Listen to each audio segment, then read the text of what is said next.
A paz a todos. Quem está feliz com a vida com Jesus aqui, levanta as mãos. Glória a Deus. Abra sua Bíblia, por favor, no livro do profeta Ezequiel, capítulo 47. Eu queria ler com você esse texto. Inclusive é um texto muito conhecido. Acredito que vocês já ouviram, já leram e já meditaram também. Mas eu queria trazer alguns pontos hoje que o Senhor falou comigo. Enquanto eu estou lendo o livro de Ezequiel já faz um tempinho, acho que umas 2 semanas mais ou menos, e Deus tem falado bastante comigo. Amém? Todo mundo abriu? Vou dar um tempinho para vocês. Ezequiel 47, a partir do versículo 1. É a visão que Ezequiel teve sobre o rio que vinha do templo do Senhor, na restauração que Israel como povo receberia, e obviamente também aplicada ao fim dos dias. Amém? Ezequiel capítulo 47, a partir do versículo 1. Acompanhe comigo, por favor, a leitura. Diz assim: o homem levou-me de volta à entrada do templo, e vi água saindo debaixo da soleira, ou do limiar do templo, e indo para o leste, pois o templo estava voltado para o oriente. A água descia debaixo do lado sul do templo, ao sul do altar. Ele então me levou para fora pela porta do norte e me fez dar uma volta pelo lado de fora até a porta extrema que dá para o leste, e a água fluía do lado sul. Verso 3: à medida que o homem foi para o lado leste com uma linha de medir na mão, mediu 1000 côvados e levou-me pela água que batia nos meus tornozelos. Ele mediu mais 1000 côvados e levou-me pela água que já chegava no joelho. Mediu mais 1000 e levou-me pela água que batia na cintura. Mediu mais 1000 e agora era um rio que eu não conseguia atravessar, porque a água havia aumentado e era tão profunda que só se podia atravessar a nado. Era um rio que não se podia atravessar andando. Versículo 6: ele me perguntou: filho do homem, vê isto? Levou-me então de volta às margens do rio. Quando ali cheguei, vi muitas árvores em cada lado do rio, e ele me disse: esta água flui na direção da região situada a leste e desce até Arabá, onde entra no mar. Quando deságua no mar, a água ali é saneada ou curada, porque por onde o rio passar, haverá todo tipo de seres vivos e de peixes, porque essa água flui para o mar, transformando a água salgada em água doce, de modo que, por onde o rio fluir, tudo viverá. Amém? Pescadores estão ao longo do litoral, desde En-Gedi até En-Eglaim. Haverá locais próprios para estender as redes. Os peixes serão numerosos e muitos tipos, como peixes de grande mar. Mas os charcos e os pântanos não ficarão saneados, serão deixados para prover o sal. Árvores frutíferas de todas as espécies crescerão em ambos os lados da margem do rio. As suas folhas não murcharão e os seus frutos não cairão. Todo mês produzirão, porque a água que vem do santuário chega a eles, e esses frutos servirão de comidas e suas folhas de remédio. Amém? Vamos orar nesse instante. Senhor, em nome de Jesus, eu quero colocar diante do Senhor, Deus, essa palavra dessa manhã. Eu quero pedir que o Senhor fale conosco, Deus, sobre essa dinâmica, sobre essa imagem, sobre essa visão profética que aponta para o futuro próximo, a época do milênio, mas eu oro para que o Senhor traga essa aplicação de maneira pessoal para cada um que aqui está. Eu oro para que, Deus, nós possamos ouvir a Tua voz, que nós sejamos obedientes a ouvir as Tuas direções, o que o Senhor tem a falar conosco. Toca o nosso coração nessa manhã, nós queremos ser e ouvir, Deus, o que está no Teu coração. Eu oro, Deus, para que eu não possa atrapalhar, Deus, aquilo que o Senhor quer falar, e aquilo que o Senhor colocou no meu coração, que eu possa trazer para o Teu povo, Senhor, com temor e tremor, em nome de Jesus. Amém? Amém, queridos? Esse texto é um texto bem conhecido, né? Quem é que já tinha lido aqui, eu já tinha ouvido falar sobre esse texto? Acho que talvez aí até 100%. Mas ele traz para mim algo que eu comecei a estudar esse texto e Deus começou a falar comigo de uma maneira diferente. Eu não sei vocês, mas sempre quando a gente vê alguém falando ou pregando sobre esse texto, a dinâmica é: olha, se você obedecer, você vai entrando no rio, e o rio vai crescendo, e isso fala de uma vida cristã. Mas a verdade é que o que o profeta queria falar naquela hora tinha muito mais relação com o que Deus estava fazendo e muito menos relação com essa ideia de caminhada cristã. Tá? Por que você está dizendo isso, Tiago? Porque veja, o livro de Ezequiel ele pode ser dividido em 3 períodos, digamos assim. Entre o capítulo 1 até o capítulo 32, Deus ainda está julgando o povo. Vocês sabem que esse profeta foi levantado quando Nabucodonosor tinha invadido Jerusalém, em cumprimento às profecias que Deus tinha dado. Olha, povo, vocês estão idolatrando, vocês não estão amando o Senhor como deveriam, vocês estão fazendo uma construção de idolatria, oferecendo seus filhos para serem mortos, vocês estão fazendo tudo isso, e eu vou julgar vocês. E ele diz, olha, eu vou vir e vou destruir o templo. O templo para o judeu era algo extremamente forte e simbólico para eles, tá? Era onde eles adoravam o Senhor. Aquele templo foi destruído. Nabucodonosor chega lá, acaba com tudo, pega os utensílios da casa do Senhor, envia o povo para o exílio e após isso, é esse momento específico que o povo estava exilado, numa terra que não tinha nada a ver com eles, numa terra onde eles não estavam mais recebendo ou sendo aquilo que era, ou que deveriam ser, que era povo de Deus. Então esses primeiros 32 capítulos falam disso. A partir da segunda sessão, que é do 33 até o capítulo 39, começa a falar dessa restauração que Deus faria. Aí você vê, capítulo 37 de Ezequiel fala que Deus daria um novo coração para o seu povo. Quem já leu esse texto? Eu vou tirar o coração de pedra do teu e vou te dar um coração de carne capaz de poder enxergar, certo? Então Deus estava dizendo, olha, vocês pecaram, vocês erraram, vocês me desobedeceram, vocês deixaram que a idolatria entrasse, vocês fizeram coisas que a meu ver não eram positivas, eu estou punindo vocês, mas há sim no final uma esperança, porque eu vou restaurar. Então basicamente o que Deus estava dizendo é, olha, tira os olhos de vocês, porque realmente o que vocês fizeram não resolve, começa a olhar para mim, porque eu sou esse cara, eu sou essa pessoa que sou o autor e consumador de tudo. Amém? Vê como Deus está querendo apontar para Ele de novo. E eu tenho muita dificuldade quando a gente começa a querer enxergar o cristianismo como algo que está, fundamentado no homem. Me parece que as pessoas hoje acham que o protagonista das coisas é o homem. É o homem que vai pregar, as pessoas vão se converter, é o homem que vai fazer tudo, e Deus é talvez um coadjuvante, ou alguém que está ali do lado, e na verdade não tem nada a ver com isso. O evangelho ele é cristocêntrico, é Deus que faz tudo, é Deus que tem esse controle, e eu não estou querendo aqui excluir nossa responsabilidade, tá? Nós vamos falar daqui a pouco sobre isso, mas a verdade é que, se não fosse Deus no prumo da história, eu e você estaríamos acabados, não é verdade? Quem concorda com isso? Imagine se Deus tivesse dito, olha, eu vou te conceder o prumo da história, e só você é que vai fazer a direção do rio, e das coisas fluírem para o meu propósito. Dava certo? Não dava, não dava, porque isso aponta para um cumprimento profético, feito em quem? Em Jesus, que faria convergir dentro dele, Apocalipse fala isso, faria convergir dentro dele todas as coisas. Então esse alinhamento, vocês vão ver, em Jesus as coisas irão acontecer, e isso é algo que não depende de nós, porque Ele vai fazer, nós participamos, amém? Eu sei que às vezes é difícil a gente compreender essa ideia de soberania de Deus e a responsabilidade humana, eu sei que não é fácil, mas a verdade é que se Deus não tivesse ido até o Éden, produzido roupas, nós estaríamos lá ainda. A verdade é que se Deus não tivesse mandado Jesus para morrer por nós, olha, não tinha jeito. A humanidade está fadada ao fracasso. As coisas só acontecem porque há uma intervenção divina. Há uma providência de alguém que é soberano na minha e na sua vida e no governo do universo. Amém? Vocês estão entendendo? Então, essa figura traz para nós a ideia de que o rio de Deus é que produz tudo. Não é o homem. O rio flui de um lugar específico. Esse lugar é o templo, e o templo tinha quem como habitação? Deus.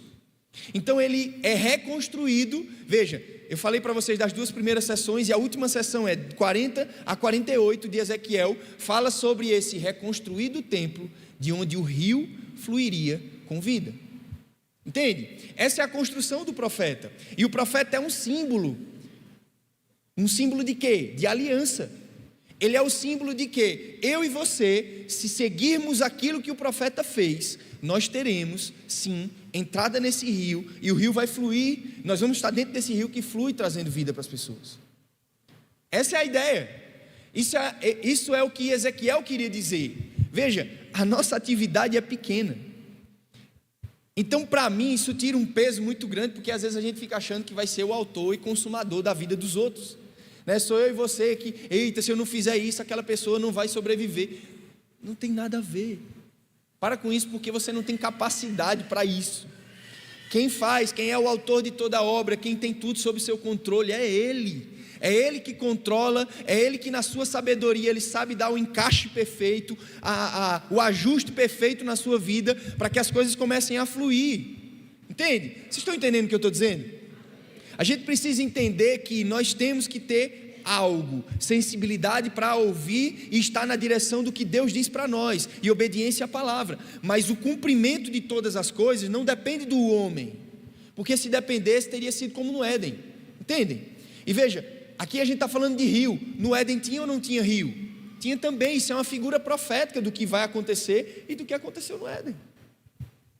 Amém? Então eu e você não podemos estar querendo colocar o homem no lugar que ele não está.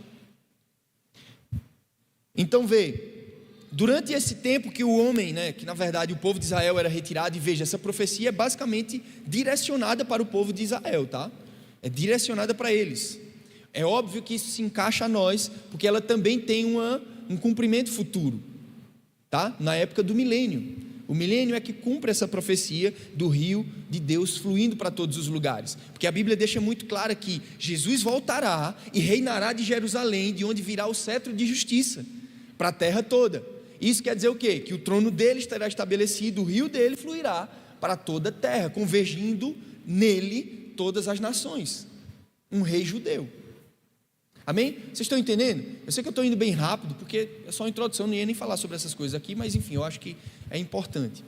Então, o povo estava naquele momento sem rei, sem terra, exilado, sem saber o que fazer, perdido, sabe? Tinha sido disciplinado severamente. Deus tinha disciplinado aquele povo de uma maneira duríssima. Vocês sabem, inclusive, que quando o cerco da Babilônia chegou, naquele momento lá em Judá, eles cercaram durante um tempo, e os próprios judeus precisavam estar comendo a carne uns dos outros, porque não tinham mais comida. Veja que coisa terrível. Então a disciplina tinha vindo depois, e você diz assim, Deus é muito ruim. Foi pelo menos 500 anos Deus esperando para que eles mudassem, tá? E eles não mudaram. Então a justiça veio, a correção veio. E aí agora eles estavam lá, numa terra que eles não conheciam, exilados, sem ter perspectiva nenhuma, sem rei, sem terra. Me parece também que poderiam pensar que estavam sem Deus, porque, não sei se vocês sabem, mas nesse texto também de Ezequiel, é mostrado como a glória de Deus saindo do templo. Já leram esse texto? Quem já leu aqui? Então, Deus também os tinha abandonado. A ideia era essa. Entende? Depois do julgamento de Deus, eles tinham abandonado. Então eles estavam nessa crise gigante, e a visão vem para mostrar para eles que as coisas não tinham acabado, que as coisas não tinham se findado, que Deus ainda era soberano, que Deus ainda amava o seu povo, e que Deus ainda queria remir, restaurar, curar e transformar aquele povo.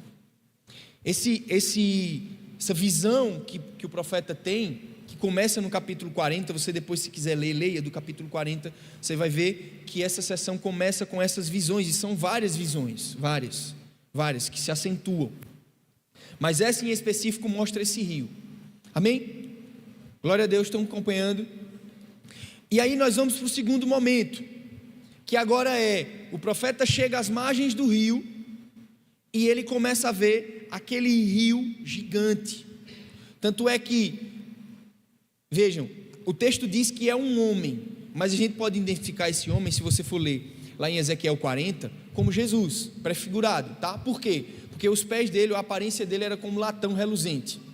Latão reluzente significa quem? Apocalipse 22 fala de Jesus, Daniel capítulo 7 também fala, Ezequiel também 26 fala sobre isso. Então a referência é Jesus. A referência é Deus, em figura humana, levando aquele profeta a entrar no rio e medir aqueles 1000 côvados, até chegar a uma água profunda. Entende? Mas o que eu quero abordar nesse instante aqui, é que o principal nessa visão é a figura do rio. Amém? É a figura do rio como algo que flui do trono de Deus. O que é que Deus estava querendo dizer? Olha, vocês não fizeram como deveriam fazer, vocês não me obedeceram, e vocês estão aí exilados. Mas eu vou de novo restaurar o templo e fazer com que esse rio flua sobre a vida de vocês. O que quer dizer isso? Soberania de Deus. Eu não sei se vocês já leram, mas antes, quando eu li esse texto, a minha ideia era que a obediência do profeta ia entrando, né, e o homem também levando ele, me parecia que o rio ia aumentando. Não é isso. Se você ler o texto direito, você vai ver que o homem ia adentrando e a profundeza ia aumentando. Não é que o rio aumentava. O homem que caminhava para dentro do rio, o rio já era gigante. O rio é grande, é incontrolável. A vida de Deus, e isso significa vida de Deus, significa purificação, já é gigante. Eu e você não controlamos esse rio. O rio é de quem? De Deus. Então, essa vontade soberana, ela existe um caminho a ser cursado. Você vê que, inclusive, no final de tudo, ele vai desaguar onde? No Mar Morto. Vocês sabem que o Mar Morto é morto e matador, né? Ele nem tem vida nenhuma e também o que ele tem, ele mata.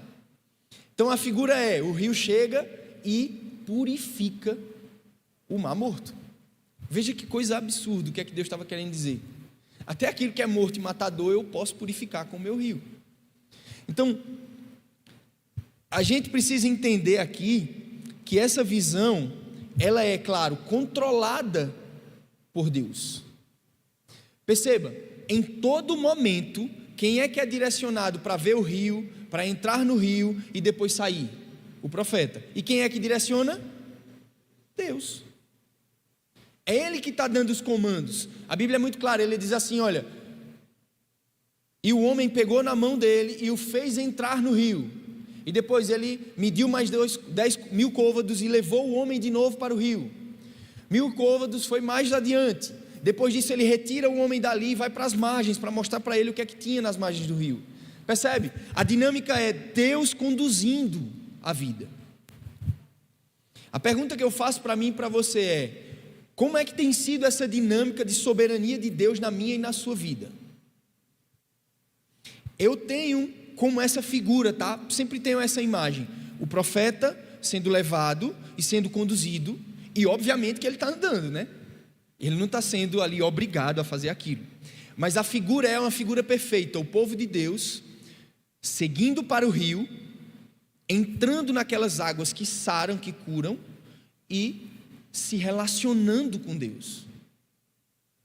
A verdade é, se eu olho para a minha e para a sua vida, você tem que perguntar isso, como é que tem sido essa dinâmica na minha vida? Essa figura que Deus estava querendo mostrar ali, do profeta, obedecendo, seguindo, entrando no rio de Deus, tendo vida curada, sarada, transformada, tem sido observada na minha vida? E só você pode responder isso.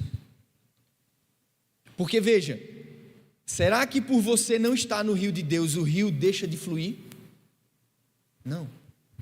O rio continua, o rio é profundo, o rio traz vida, o rio transforma, cura, gera tudo que tem ao redor nas margens. Por isso até eu pedi para colocar essa imagem do rio aí. Então do lado ali tem tudo, né? Está produzindo frutos, está produzindo vida. Mas eu e você, olhando para a nossa vida, a gente tem visto o rio de Deus produzir esses frutos na nossa vida, de maneira pessoal, certo?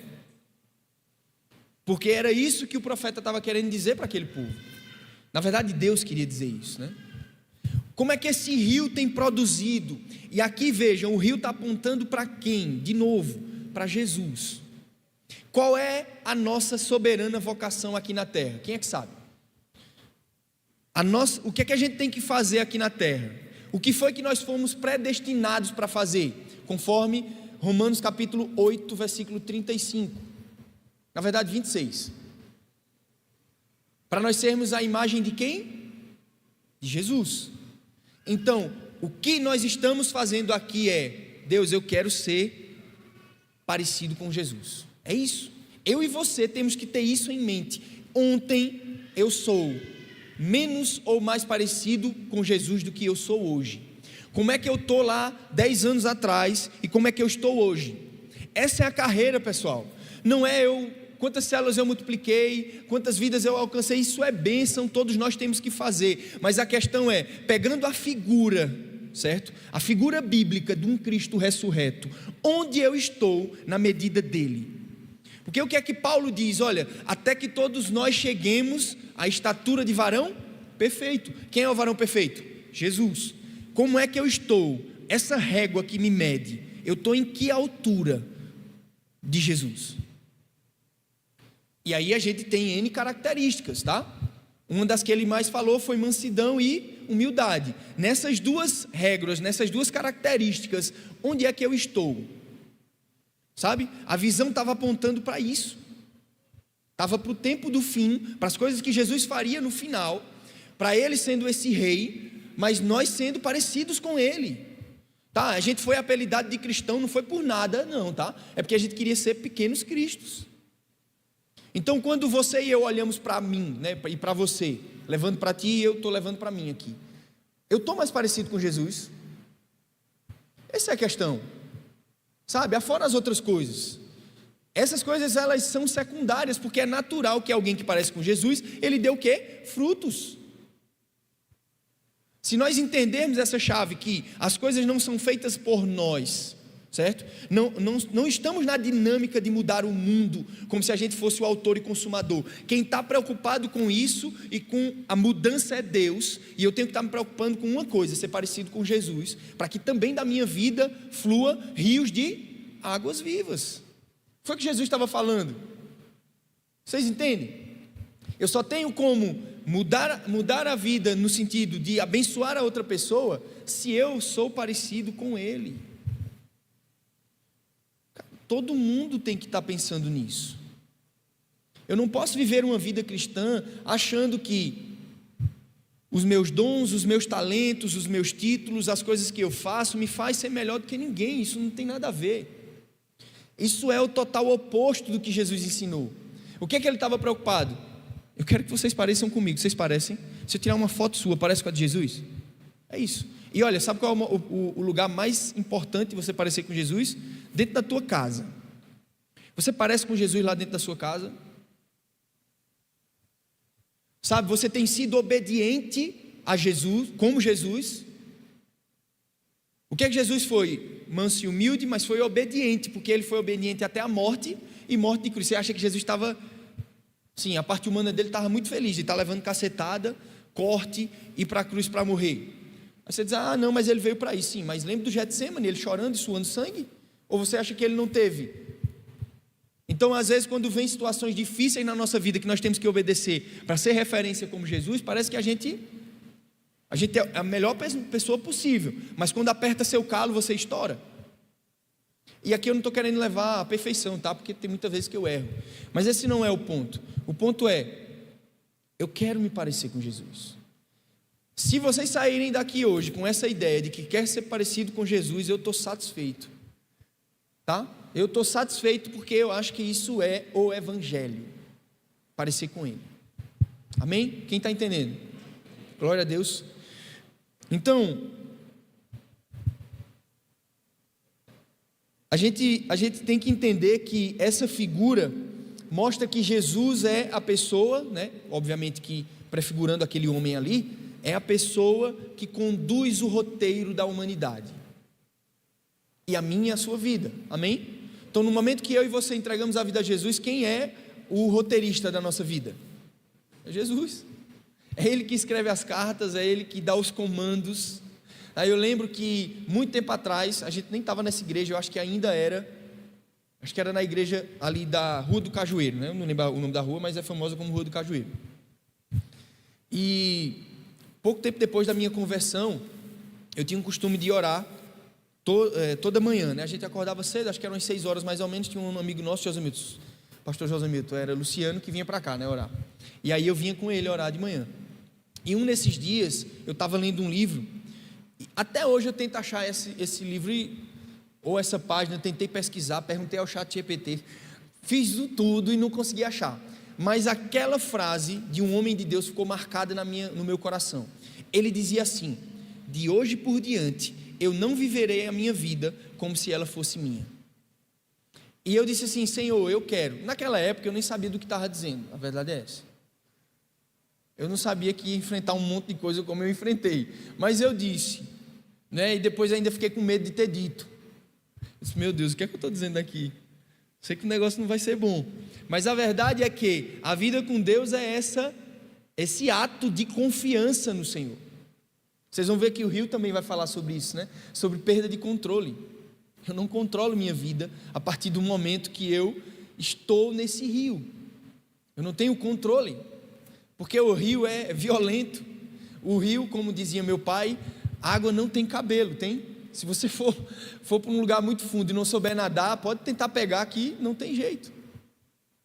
Porque o controle é do rio, o rio vai para onde quiser, do jeito que quiser, e eu e você não podemos parar o fluxo dele. Amém? Então, se eu e você não queremos entrar no rio, aí é outra parada, mas o rio não para. Para? Não, está fluindo do templo e acabou a história. Isso quer mostrar que Deus é esse homem, é o autor das coisas que acontecerão e que acontecem na nossa vida. Amém? Agora vamos para o outro lado, para o outro ponto, que aí também é bem importante. Saiu até aqui a palavra. Espera aí, Satanás. Vamos lá. Então, o segundo ponto que eu queria falar com vocês é sobre essa dinâmica entre a responsabilidade do homem e a soberania de Deus. Que aqui é complicado. Porque eu falei até agora para vocês que Deus é o comandante, o rio vem com ele, mas me parece, na leitura do texto, que existe uma dinâmica específica entre entrar nesse rio e esse rio purificar-nos. Entende? Porque veja, se ele não entrar no rio, o rio vai purificá-lo? Não. É bem óbvio. Lê comigo, por favor, Ezequiel 47, versículo 2 a 6. A gente já leu esse texto, mas eu quero mostrar para vocês essa imagem, tá? Eu quero que fique essa imagem incutida na nossa mente. Ezequiel capítulo 47, versículo 2. Ele então me levou para fora. Veja, quem foi que levou? O homem. Levou para fora pela porta do norte e me fez dar uma volta para o lado de fora até a porta extrema que dá para o leste, onde a água fluía. Então ele queria mostrar de onde é que a água fluía. Aí ele diz: olha, à medida que o homem foi para o lado leste com uma linha de medir na mão, mediu 1000 côvados e levou-me pela água que batia no tornozelo. Versículo 4: ele mediu mais 1000 côvados e levou-me pela água que chegava ao joelho. Mediu mais 1000 e levou-me pela água que batia na cintura. Mediu mais 1000 côvados, mas agora era um rio que eu não conseguia atravessar, porque a água havia aumentado e era tão profunda que só se podia atravessar a nado. Era um rio que não se podia atravessar andando. E ele me perguntou: filho do homem, vês isto? Entende?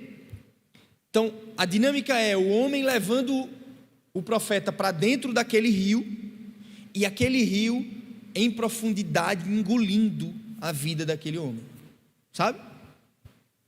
Então, para mim aqui existe sim uma dinâmica muito tênue, tá? Não quero aqui dizer que é uma caminhada da vida cristã, onde você vai estar ali e a cada passo que você dá, você vai entrando no rio. Não é essa imagem, não é, tá? A imagem não é comparada a esse rio, porque o rio é daquele jeito lá. Quem está conduzindo o profeta para dentro do rio é Deus, certo? Mas existe uma dinâmica de entrada no rio, isso é óbvio, certo? Eu não sei se a gente pode dizer aqui que a cada passo de obediência que eu dou, vocês já ouviram falar sobre isso, né? Cada passo de obediência que eu dou, a água vai aumentando. Não me parece que seja isso. Também fui pesquisar com alguns outros teólogos e eles também não falam que seria isso. Mas está muito claro que o homem é levado para dentro do rio e esse rio vai curar. Certo? Então, a verdade aqui é que a obediência não faz crescer o rio. Na verdade, essa obediência é acolhida por esse rio. A partir do momento que eu entendo que eu estou entregando a minha vida a Jesus, eu entendo e eu devo entender que eu não tenho mais controle sobre ela e que esse rio tem que tomar conta da minha vida. Amém? Porque que tipo de rio é esse? É um rio incontrolável. É um rio que eu não posso medi-lo, que eu não posso dizer para ele como é que ele faz. Me lembro inclusive de um texto, né? Jesus dizendo, olha, o vento sopra para onde quer e como quer. A gente só ouve, mas a gente não sabe a direção que ele vai. Esse relacionamento com Deus é muitas vezes isso. A imagem do homem sendo levado, né, do homem levando o profeta ao rio, cada vez mais profundo, é uma imagem que precisa nos fazer pensar. Estou vivendo nessa dinâmica na minha vida? A imagem está muito clara, o rio de Deus é contínuo, é intenso, é profundo e é incontrolável. O profeta representa o povo obediente, que entra nesse rio para receber cura, restauração e vida. É uma imagem diferente do que o povo experimentava naquele momento. Percebe? Ele está fazendo um contraste entre, olha, a vida de vocês está seca, vocês estão no exílio, vocês perderam tudo, mas eu tenho um rio que, se vocês decidirem entrar nele, as coisas vão mudar. Vê, o prumo está na mão do Senhor, o prumo da história está na mão dele, porque ele é soberano, mas existe uma responsabilidade. Imagine, o rio vai estar lá, vai parar de fluir, mas se eu e você não decidirmos estar com ele, o rio não vai fluir na minha vida e na sua. Vocês estão entendendo? Então o rio, ele é incontrolável, ele é profundo, mas eu e você precisamos nessa dinâmica entender, Senhor, olha, eu quero fazer como o profeta fez. Eu quero estar dentro desse controle que o Senhor tem da minha vida. Quando a gente fala desse rio, e aí olhamos para a figura de água e de rio na palavra, a gente vai ver que ele tem muita relação com a presença de Deus, com o Espírito Santo, com cura, com restauração. Por exemplo, um homem chamado Naamã, que era líder de um exército, para onde foi que ele foi curado e entrou? Em um rio. Então muitas vezes essa figura de rio fala sobre isso, sobre essa cura. Então o que Deus estava querendo dizer, olha, no rio de Deus existe cura e restauração. Quem é que precisa de cura e restauração na vida aqui? Não tem outro ambiente. O ambiente é esse rio, essa água do Senhor, que purifica, que transforma, que muda nossas vidas, mas que muitas vezes também é perigosa. Certo? Vocês estão entendendo o que eu estou dizendo? Por que é perigosa? Porque eu não tenho controle nesse ambiente. Eu não consigo controlar. Se eu e você somos do tipo de pessoas que gostamos de controlar as coisas, o rio de Deus não é um bom ambiente para você, não. Não é. Não é um bom ambiente. Porque eu e você não controlamos a vontade de Deus. Quem é que controla a vontade de Deus aqui? Ninguém. Ninguém tem a capacidade de dizer a Deus o que Ele deve fazer. Porque Ele age. Eu já disse a Ele algumas vezes isso. Senhor, eu amo sua soberania, mas às vezes eu não gosto muito. Eu fico chateado com ela. Quem já sentiu isso aqui? Quem já pensou isso aqui? Porque Deus é soberano, mas às vezes Ele faz coisas que eu e você não queremos que Ele faça. E o que é que a gente fica fazendo? Aconselhando Deus. Eita Deus, era melhor o Senhor ter ido por aqui. O Senhor não acha não que o Senhor está atrapalhando um pouco? Mas a verdade é que Ele é assim. Gostando eu ou não, Ele não vai mudar, porque eu e você estamos de birra. Ele é assim. Deus é um Deus soberano, incontrolável, que não é colocado em uma caixa. que não vai obedecer às nossas vontades. Talvez seja por isso que é tão difícil as pessoas não criarem uma imagem falsa de Deus como um ídolo. Você percebe que Deus nunca deixou que o povo de Israel fizesse imagem dele? Porque a imagem vai trazer para você controle, né? Até as pessoas mais antigas diziam que você tinha que, se quer se casar, pega o Santo Antônio, acho que é isso, pegava o Santo Antônio e botava ele de cabeça para baixo, né? Até eu casar, você vai ficar aí de cabeça para baixo. É mais ou menos o que a gente às vezes quer fazer com Deus, né? Só que não dá certo. Ai, Deus, olha, o Senhor não fez o que eu queria, eu não passei naquele concurso, eu não recebi um salário, eu não fiz assim, eu queria fazer desse jeito, não construir minha casa, agora eu vou ficar com raiva do Senhor, não vou mais lhe servir. Não vai mudar nada, tá? O rio está correndo lá e você é que está perdendo. Amém? Você entrar nesse rio e não entrar, a responsabilidade e o problema vai ser seu. O rio continua correndo, ele é incontrolável. Amém? Só que é claro que esse rio, ele causa incômodo também na nossa vida. Porque veja, o homem de Deus queria mostrar para ele, e ele é que tem a dedução, ele diz assim: olha, aqui eu não consigo mais atravessar o rio se não for a nado. Ele é que tem essa percepção na visão. Cara, aqui é um lugar um pouco perigoso. Porque o rio de Deus exige de nós fé, descanso, confiança, coisas que são testadas ao longo da nossa vida cristã. Quem é que foi testado ou está sendo testado na fé, na confiança, no descanso?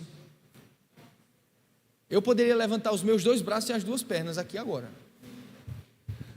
Porque quando você entra nesse lugar, ouça, você não tem mais controle.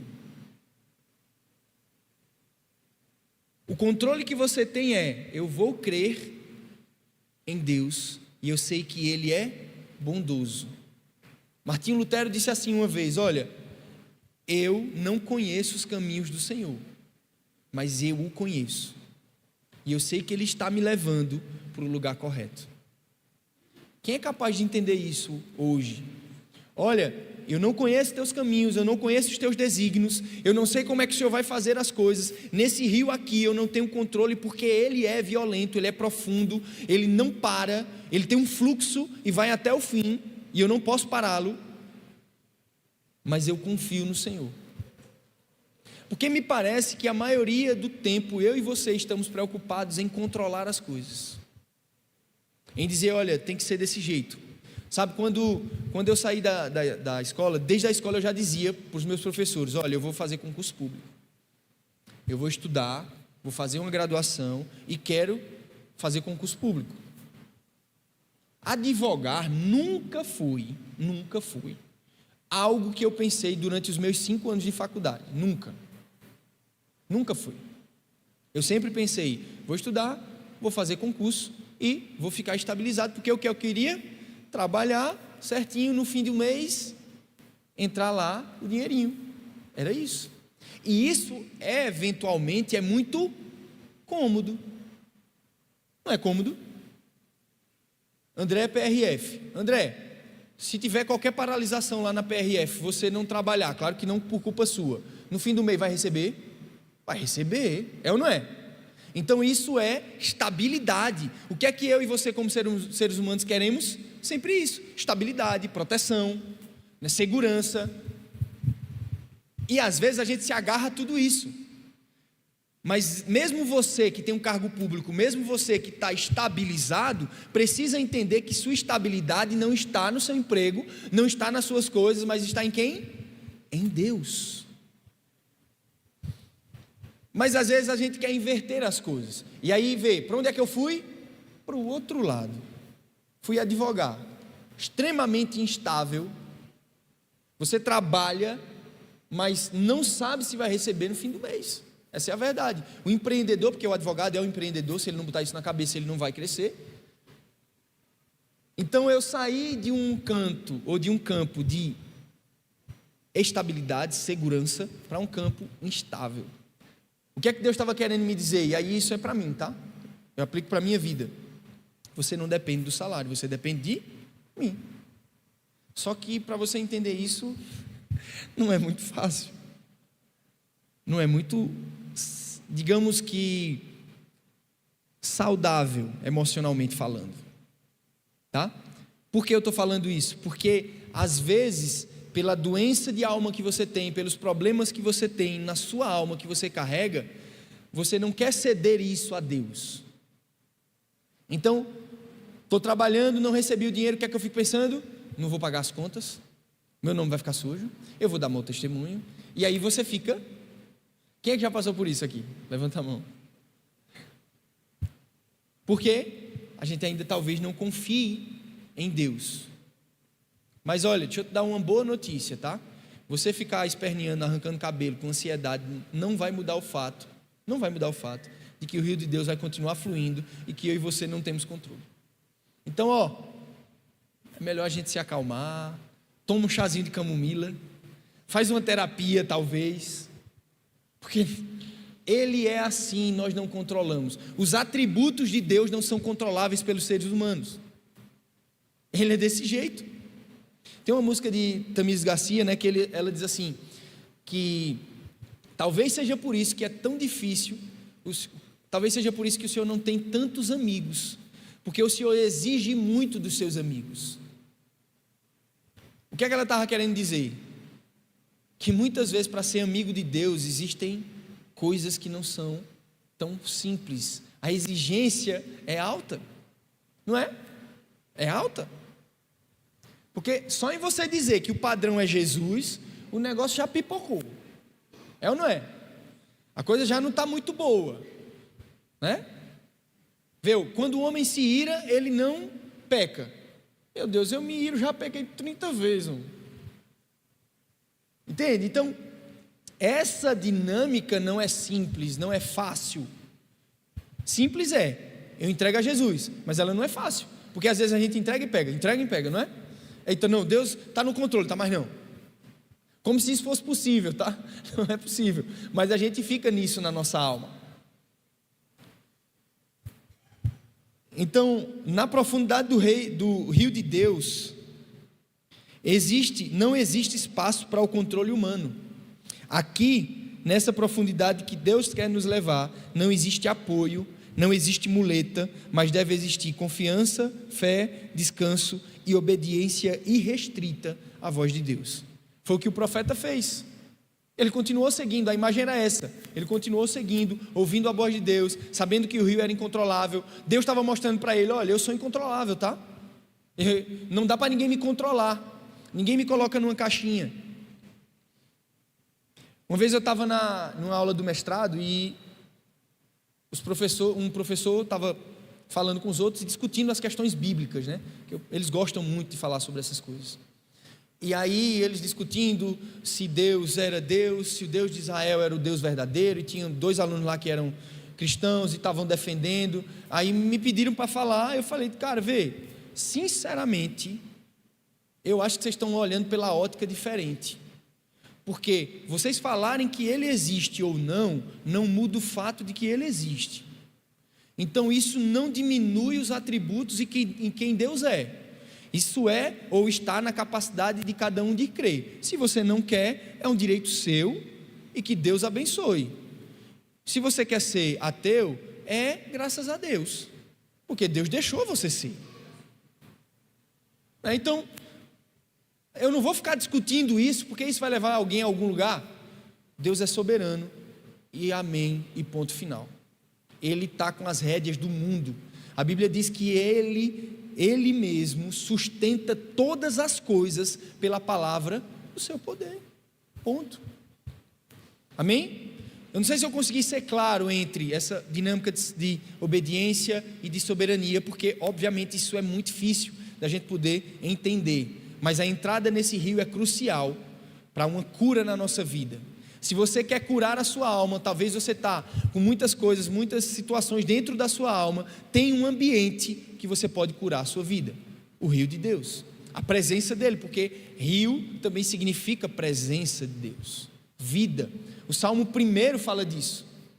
Salmo 1, versículo 1 até o versículo 3. O que é que ele diz? O homem, né, que não se assenta na roda dos escarnecedores, não se detém no caminho dos pecadores, antes o seu prazer está onde? Na lei do Senhor, e nela medita de noite e de dia. Ele será como uma árvore plantada onde? É isso? Amém? E para a gente finalizar, e aqui é verdade, estou finalizando mesmo, as bênçãos que esse rio traz são inevitáveis também. Vamos ler, por favor, que eu quero mostrar para vocês esse tempo final do verso. A gente já leu até o verso 6, mas vocês vão ver que o profeta é levado para fora para ver as margens do rio. Veja aí o versículo 6. E me perguntou: filho do homem, vês isto? Levou-me então de volta à margem do rio. Quando ali cheguei, vi muitas árvores em cada lado do rio. Ele me disse: esta água flui na direção da região situada do leste e desce até Arabá, onde entra no mar. Quando deságua no mar, ali ela é saneada, ou limpada, ou curada. Por onde o rio passar, haverá todo tipo de seres vivos e de peixes, porque essa água flui para o mar, transformando a água salgada em doce, de modo que por onde o rio flui, tudo viverá. Só até aí, tá? Até aí, até o verso 9. Veja, por onde o rio passa, tudo é curado, tudo é transformado. O que Deus quer fazer em nossa vida é essa restauração, é essa transformação. Quem é que consegue aqui olhar para a sua vida antes de Jesus e ver a restauração nela hoje? Quem é que consegue? Áreas que antes você tinha sequidão, né? Áreas que estavam destruídas, muitas vezes era o casamento acabado por uma questão de traição, ou de problemas de comunicabilidade, que parece que é hoje entre os casais a pior dificuldade que existe, né? Se comunicar bem. Mas uma vida entregue às drogas, à bebida, uma vida que não tinha perspectiva nenhuma. Eu tinha um discípulo, muitos anos atrás, que ele não tinha perspectiva de vida nenhuma. Na cabeça dele era o seguinte: ele recebia o salário hoje, e ele gastava o salário dele praticamente no mesmo dia, tomando cachaça e tirando perspectiva zero. Então, a partir do momento que ele converteu, Deus começou a levá-lo para outra vida, para ele entender que aquilo não era a vida que Deus tinha para ele. Isso é o quê? O rio de Deus fluindo e curando a alma, curando as nossas emoções. Quantas e quantas vezes Deus está querendo nos mostrar coisas no nosso coração para que Ele possa curar. Veja, não tinha sido fácil para esse povo. Mais uma vez, eles estavam no exílio, eles tinham perdido tudo, provavelmente muitos familiares deles tinham sido mortos. Eles estavam em uma terra que eles não tinham nenhuma relação cultural, zero. Imagine você sair daqui para, como Mavitá, na Finlândia. Qual a relação cultural que a gente tem com o povo finlandês? Zero. Geralmente os povos dos países nórdicos são frios, são distantes. Como é que a gente quer abraçar todo mundo, quer ficar perto, sabe? Família. Você já pensou como seria você sem ter sua família do lado? Como é para uma pessoa viver sem ter pai, sem ter mãe? Você já pensou isso? O que é que isso causa? Já pensou? E Deus quer curar os nossos corações, quer restaurar a nossa vida. Então, essa visão profética estava falando disso. Eu vou restaurar o templo, eu vou trazê-los de novo do cativeiro, e o meu rio vai voltar a fluir. Claro que aponta para o milênio, tá? Aqui está apontando para o retorno de Jesus, para o retorno dele, julgando e sendo Deus aqui na terra. Que esse é o final de todas as coisas, porque eu sei que você sabe que mesmo que a gente tente, nós não vamos ser aqui na terra iguais a Jesus. Vocês sabem disso, né? É um propósito para nós, a gente está lutando, mas por que a gente não vai ser igual a Jesus? Porque esse corpo ainda precisa ser o quê? Glorificado. Então, vai ser uma luta eterna até a volta de Jesus e essa transformação do corpo. O tentador, essa carne ainda é tentadora para nós. Então a gente não é perfeito nesse sentido, mas está apontando para isso. Note que por onde o rio de Deus passa, há uma grande prosperidade e abundância. É incrível como o fluxo do rio gera vida das margens. Está muito claro que a visão queria mostrar que era a vida de Deus fluindo dele, que gera as bênçãos a todos e para sempre, sendo um propósito divino. O que é que Deus quer fazer no fim das contas? Morar e habitar conosco. É isso. E dele, veja, esse rio prefigura o rio de Apocalipse. Quem já leu Apocalipse aqui e viu o rio fluindo e dizia lá no texto que não haveria mais dor, nem choro, nem lágrimas, porque o rio de Deus estava fluindo e Deus estava sarando as feridas do seu povo. É claro que Deus está fazendo isso, mas isso aponta para um cumprimento final. A esperança para nós é: olha, a situação não está tão boa aqui, não está acontecendo do jeito que eu queria, mas lá no fim as coisas todas serão cumpridas. Eu não precisarei mais chorar. Isso é muito consolador para quem perdeu um familiar, porque aquele familiar que foi embora, ele não volta mais. Mas isso também me faz pensar: olha, vai ter um momento que Deus vai enxugar todas as lágrimas que nós já derramamos aqui na terra. Amém? Glória a Deus. Então está aqui alguém que decide viver a obediência no rio, vai receber as bênçãos, vai haver prosperidade. E aqui eu não estou falando somente de questões financeiras, tá? Porque quando a gente fala de prosperidade, parece que para nós é só dinheiro, né? Só dinheiro. É óbvio que isso está incutido, tá? Na imagem que foi dada. Veja, peixes, né? Sobrevivência, manutenção e tudo, está sim relacionado. Mas isso é muito maior. Do que vale, o que é que vale mais? Dinheiro ou uma família restaurada? Um casamento que estava acabado, que tinha havido traição, e aí há perdão entre eles, os filhos não são abandonados e as pessoas estão juntas.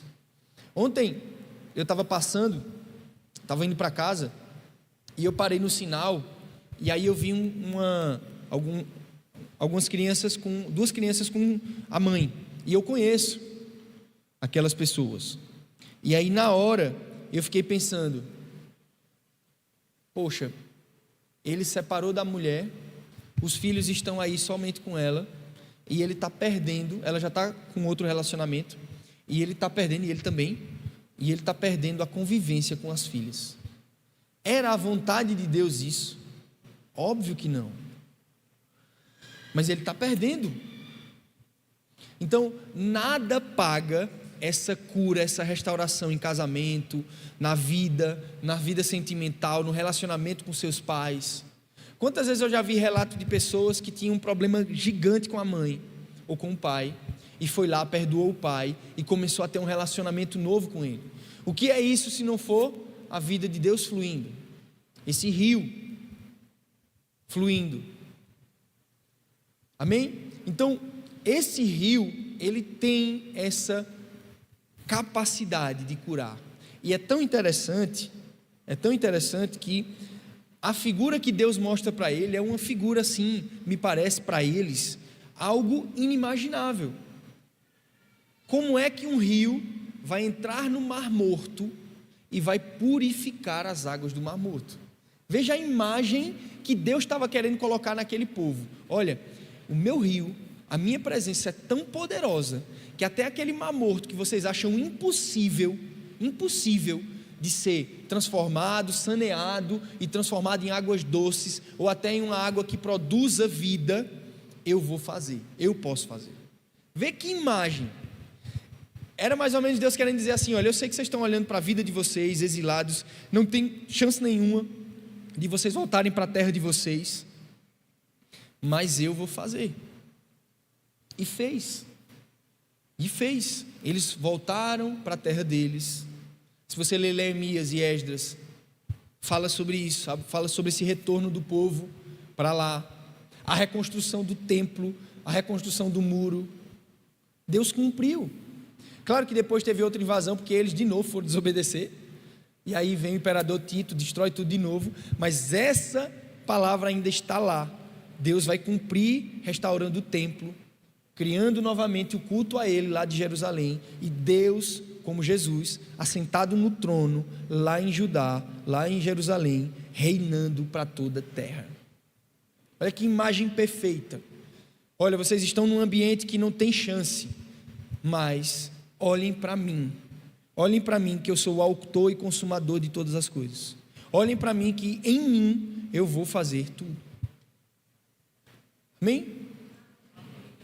Vamos ficar de pé para a gente orar nesse momento.